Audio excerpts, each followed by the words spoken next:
Hello everyone, I am Julian Morris of the Channel 5 News. In the headlines, Libya Village Council in dire need of post-Maria funds to help the vulnerable in that community. News reporters challenged to be more gender sensitive in their reporting, and a chance for 11 talented Dominican athletes to earn football scholarships at US colleges. The details of the news coming up. M&J Covering is the producer of designed galvanized and galvalume in Dominica. They design to your specifications, color and length, 4 styles of galvanized and galvalume pre-painted roofing sheets as requested, and supply all your galvalume accessories. M&J Covering helps you control spending and reduce waste. At M&J Covering, they are also equipped to build your roof to precise standards anywhere on island. So come to M&J Covering at 1 Mile in Portsmouth or call 445-5001 275-5003 today.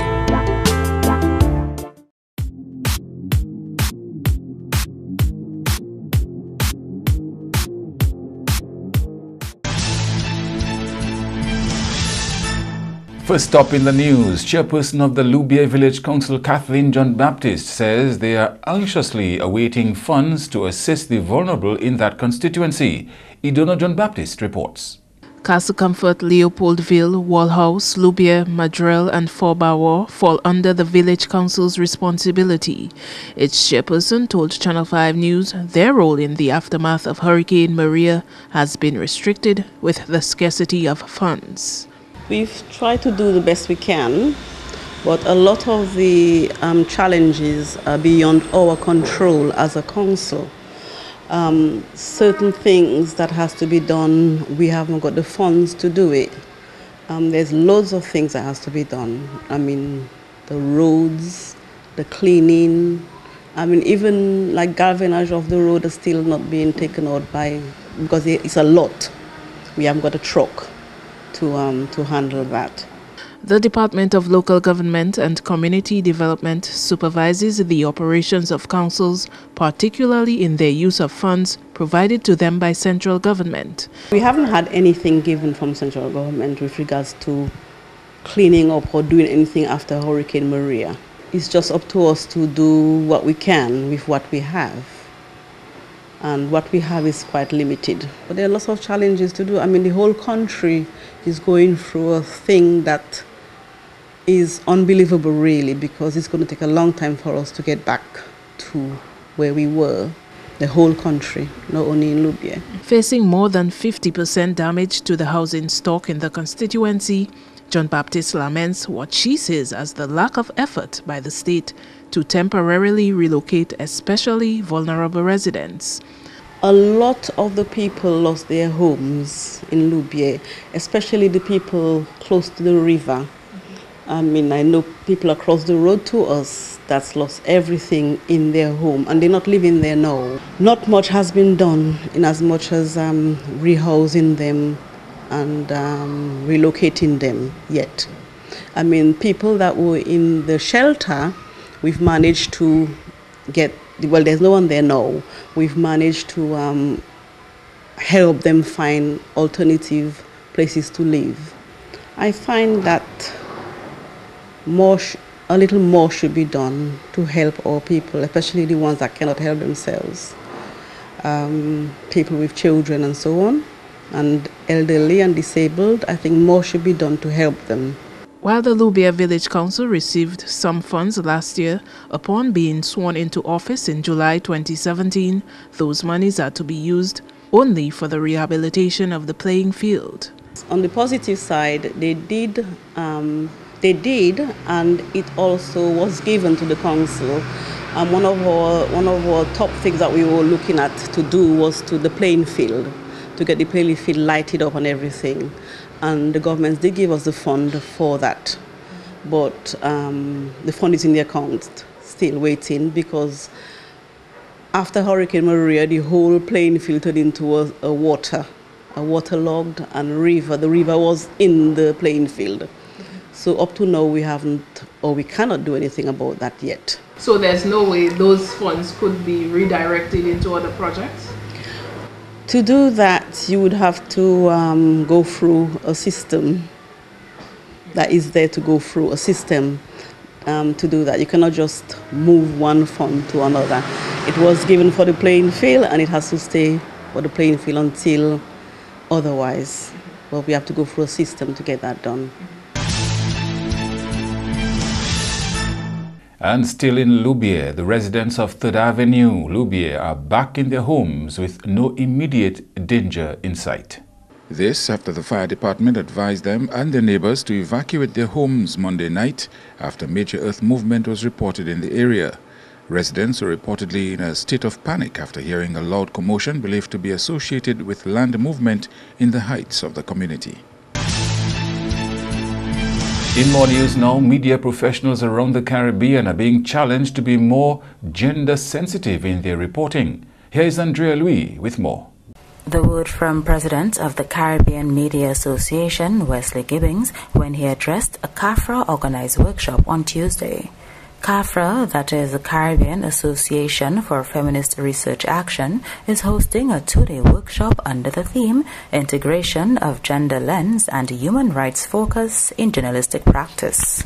These things are very natural to the ACM because we consider ourselves to be a human rights-based organization.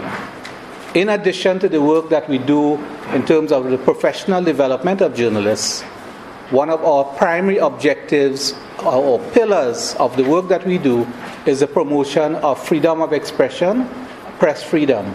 And coming from a human rights perspective, it is difficult not to address this whole matter of gender and gender sensitivity and the quality of our reportage on gender-related issues.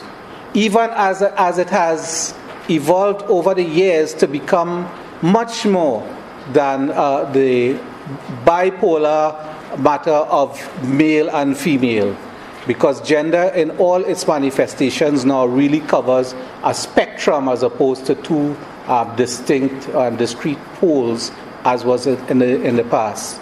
Regional chairperson of CAFRA, Flavia Cherry, says journalists have a key role to play in ensuring gender-sensitive reporting.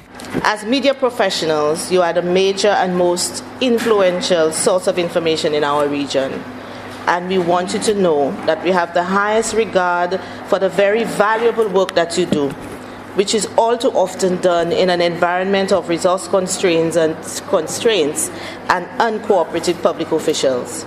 Our work within the regional network of CAFRA focuses on social justice, and we believe that you are our most important ally as we work in various ways towards justice and fairness from a gender perspective.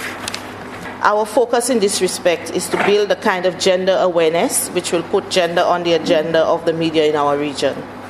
We believe this is necessary as we have a firm conviction that working together can help us to improve our societies. The workshop will therefore focus on some key areas involving gender and the coverage of issues related to gender-based violence, sexual and reproductive health and rights, also with a special focus on those rights as it relates to youth. As you know, there is varying levels of discrimination in our countries based on sexual identity, and we will have a small focus on this issue with the aim of creating more awareness and understanding, but most of all, to inspire more gendered coverage in the media. The 2-day workshop being held in St. Lucia will cover a variety of topics concerning the impact of gender stereotyping in the media. Reporting for Channel 5 News, I am Andrea Louis. In more news now, 4 months ago this week, Hurricane Maria destroyed over 220% of Dominica's GDP. That's the total value of goods and services produced within 1 year. That's statistics, but the actual impact of the hurricane continues to manifest in various sectors of the local economy. The contribution made to the economy by institutions like Ross University has been adversely affected, with the students now based in mainland USA. Government has given assurances that Ross will be back, but in the meantime, the people whose livelihood depended on Ross are left to pick up the pieces. It's affecting me because, you have the Ross students not here. Normally they would buy their little seasoning and their little thing to put in their little pots. you know, so they're not here. It's affecting me, yes. And it's affecting a lot of vendors in the market, you know, because the students would normally come and buy and so on. If you notice, a lot of things are still there. It is what time, and tables are still filled. And another thing, the Ministry of Agriculture, they gave, after Hurricane Maria, they gave a lot of people seedlings, free seedlings. So persons that are not farmers got free seedlings, and everybody planting the same thing. So because of that, there is a big, glut. Too much of the same thing in the market. And the population, as we all know, is not as how we knew it. So yes, it's a big problem, and it's affecting, I guess, a lot of people. Not only Portsmouth people, because I'm from Marigot, I live in Marigot, and I feel in it. I've been in farming for about 10 years now, and I could definitely say that due to the hurricane and the exodus of the raw students from the Portsmouth market, it have really affected me as a farmer in means of supporting my family. Because, for instance, I used to grow a lot of kale and a lot of beets and a lot of different things, and my biggest client was the raw student. Well, now all that is on a standstill because we are all waiting for confirmation on Ross University and whether or not they are going to return back. So the economy have definitely been impacted, farmers have been impacted, and I can attest to that. Me personally, I have been impacted, but I give thanks for life. It is not really encouraging news. I mean, persons are just basically trying to be active and do what they do because there are people that really love agriculture. It's a pleasure to serve the community, but it's hard. It's tough. I mean, a lot of us, we are producing. For instance, the PM advised the agricultural workstation to give us seedlings, which they did. I was a beneficiary of that. However, now that mass volumes is coming on the market, you don't have the consumers there to purchase the product. So we are between a rock and a hard place. One Haitian food vendor at the Portsmouth market told us in the absence of her customers, the raw students, sale was very slow. By midday, her stall looked like it had not been touched for the day. And it's not just food vendors and farmers who are impacted by the departure of the raw students. I used to drive shuttles at Ross for students at night shuttle, since after Hurricane Maria. It's off. That was my main income to pay my loans and everything, but now things are very bad, But I do farming, also, and the hurricane ravaged everything. So on one hand, farming was destroyed, and on the other hand, your shuttle business at Ross was also taken away because of the absence of the students. Yeah. And not only that, but my bus was damaged too, all now, so it is in the garage, and difficult to get the parts to put on it. So on multiple levels, you've been challenged by the impact of that storm. But I know God is in control because nothing happened without His yes. So I depend upon Him, I trust Him. That is how you cope with the impact? Yeah. He is the master planner, so He has a better plan. Okay, what about your family? How is that affecting your wife, your children? Well, we can cope with it, and we're coping, man. Because our source is not Ross, our source is God. That's a powerful thing to say. Yeah. He's our refuge and strength, man. I've been working for 4 years old with a student. I usually go there and do chair massages twice a semester, and it's affected me far less for the people that depend on them buying from them, and also the vendors at Ross. Everybody has impacted a lot of people. To what extent do you depend on this skill that you have? Is it your main business, your only business? Yes, that's my livelihood. I'm a trained therapist. I was actually planning to open in January to start off my own little business, and nothing coming up from it right now. Do you have any dependents? Do you have children to take care of? Do you have a mortgage or what? Yes, I have 2 children. So it is challenging for you financially? It's very challenging for me financially.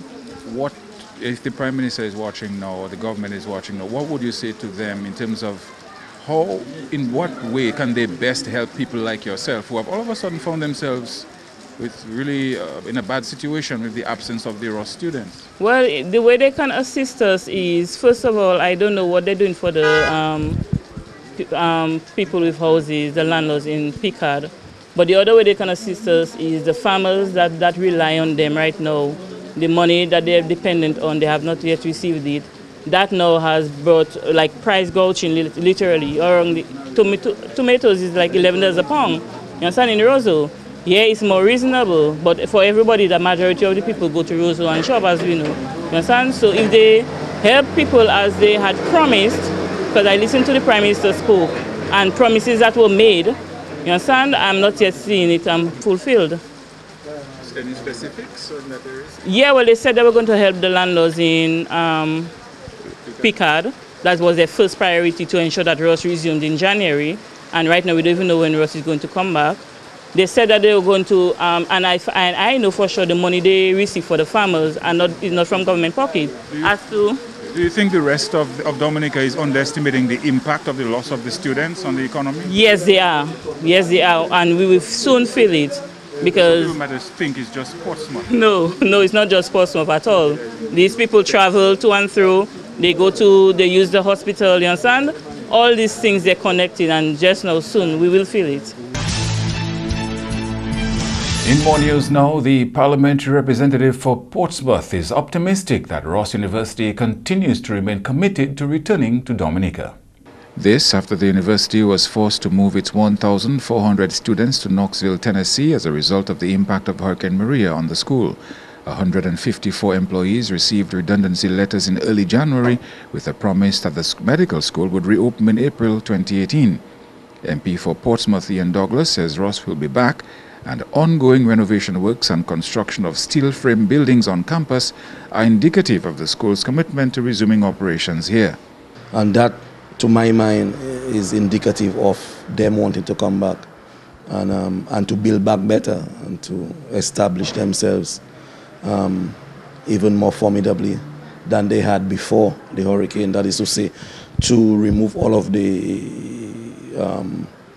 buildings, the original buildings that had been constructed, and to put down some more steady and strong, climate resilient, if you want to use that word. It's a bit cliched, but I guess that's a word that people will understand. More climate resilient construction going on campus right now. Douglas says while Ross is critical to the local economy, the university had to make some tough decisions in the aftermath of Hurricane Maria.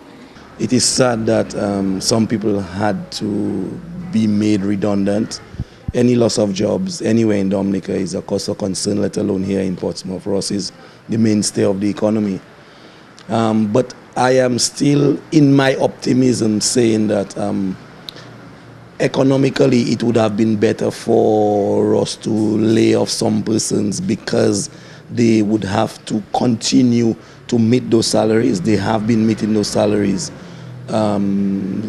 since the hurricane, and they're getting no production out of it. In other words, nobody is actually at work. When I say nobody, the majority of the workers at the university, because there's some persons there who are, carrying out some tasks and responsibilities, however small, on a low scale they might be. So in my mind, I feel that probably Ross have streamlined their operations and have probably downsized to make themselves probably more efficient on their return. And I'm very optimistic that those jobs will again be available when the campus scales back up to its optimal operations. Douglas says government is on top of the situation and working with the university to ensure that all the factors within their power are addressed. That includes providing loans at low interest rates to apartment owners in Picard to rehabilitate their buildings. He says while the service providers are collaborating with the school to restore internet services, the middle and ground floors of the apartment buildings are ready for the reopening of school. I think Ross's return would be contingent upon the renovations and repairs happening at the school, and it's happening as we speak. And all of the issues that are external to the campus but associated with the campus being in Picard. For example, like I said, like the internet service, power is back up, Domlec has reconnected. I mean, Like I said, the government have provided a facility at the Aid Bank for the apartment owners to do their renovations and their repairs to their damaged buildings and stuff. The roads, that is something that we can work on. I think they were concerned about the road between Douglas Charles Airport and Portsmouth, and again between Portsmouth and the Princess Margaret Hospital. That is okay for the most part. I mean, we have constructed the Bailey bridges. I mean, we can drive literally around the island right now unimpeded. So I believe that all of the issues that Ross would have been concerned about in the aftermath of the hurricane has been addressed substantially, or if not totally, is being worked on at present. In sports now, 11 talented Dominican athletes will get a chance to earn football scholarships at colleges in the United States soon. Kenny Williams reports. This following a college player showcase organized by the Free Kick Foundation on the weekend, where players from Dominica and St. Lucia had to impress scouts. The criteria for consideration were CXC passes in mathematics and English, the athlete being under the age of 19, and they must write the SAT. Technical Director for the Dominica Football Association, Jerome Badwell, remains optimistic about the players' chances at obtaining college scholarships under the program. We conducted a scrimmage at the Windsor Park Stadium sometime in August last year, where a number of players were sent in from the clubs. We had members of the foundation also present, so they were able to see the young players in action. Our scouts, and I would really want to specify that it was Solka Emmanuel, chosen for that purpose, and also Mr. Faustin, Joe Faustin, our youth director, were the ones looking at the players and selecting the potential players, persons who were really competent in the game. After about a month of preparation, we left the state on Friday actually for St. Lucia, where we met with a number of other young persons from St. Lucia. And I thought that some of the other OECS countries would have been represented too. Apparently it was just Dominica and St. Lucia. But here, this created an opportunity for the US coaches to take a look at our talent, our potential. And I must say that the young players did a good job, and they gave a good account of themselves. So it was just fun for them, an exciting time of football. But the emphasis for the coaches, though, I found out though already, was not just about their ability to play the game. This is important, but they were really looking at the young players' attitude, how they related with each other, what behavioral patterns they brought into the game. So a lot of emphasis was placed on how they were able to connect with other players whom they had not met before. Because if you're going to go to a college in the United States, you're going to meet a whole lot of persons from different areas of the world. And your ability to connect with them to form a unit is of importance. Meantime, Badwell observed that scouts were also looking for faster athletes on the field, and while he was satisfied with Dominica's overall performance, he noted some areas of improvement. He says the limitations on training created as a result of the passage of Hurricane Maria were evident during the showcase. I thought also, though, that they were looking for speed.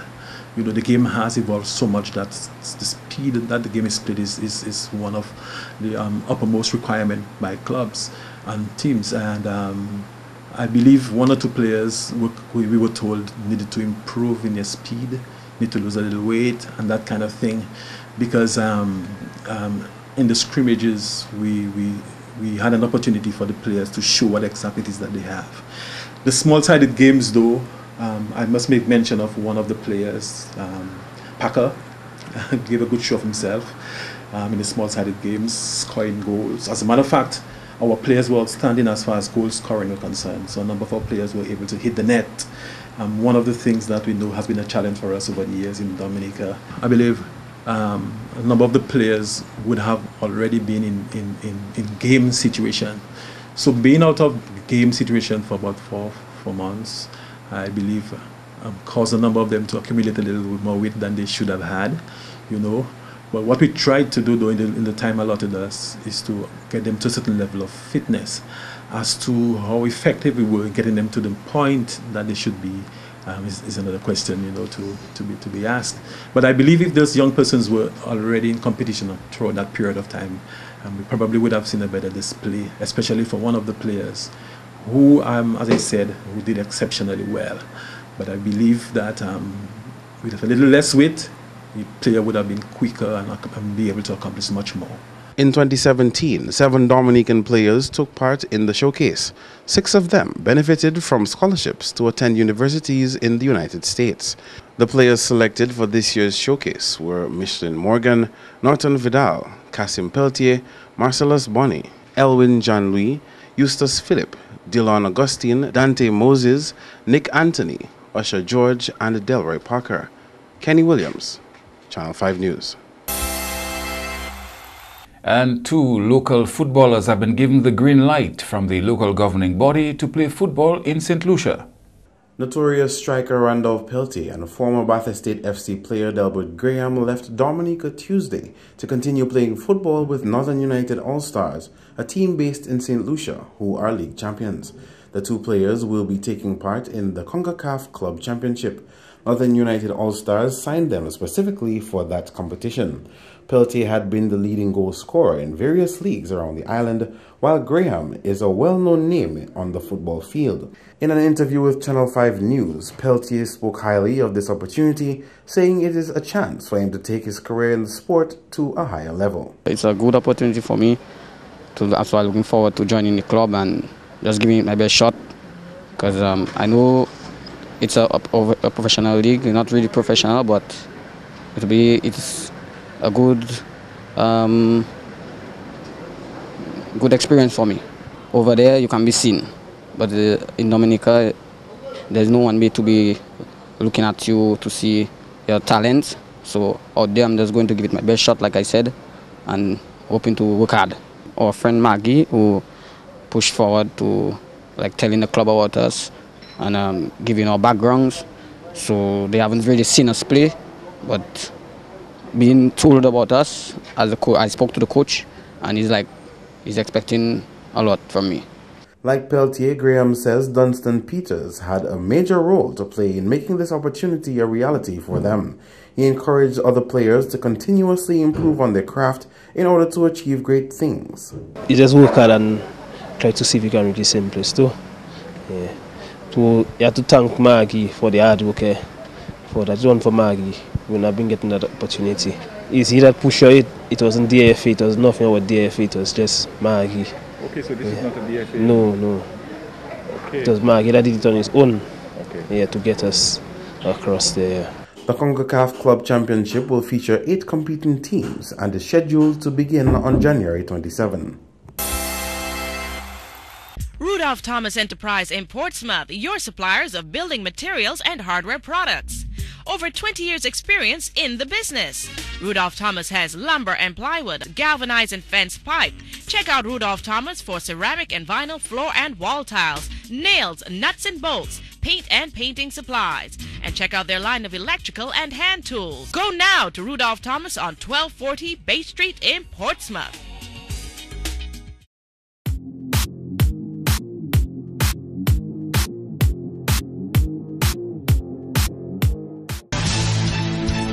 To end the news, the headlines again. Libya Village Council in dire need of post-Maria funds to help the vulnerable in that community. News reporters challenged to be more gender sensitive in their reporting, and a chance for 11 talented Dominican athletes to earn football scholarships in the United States. Feel free to contact us at news@marpin2k4.com. You can access our past newscasts on our YouTube channel or tdnentertainment.net. On behalf of the production team, I am Julian Morris. Thank you for watching. Join us tomorrow.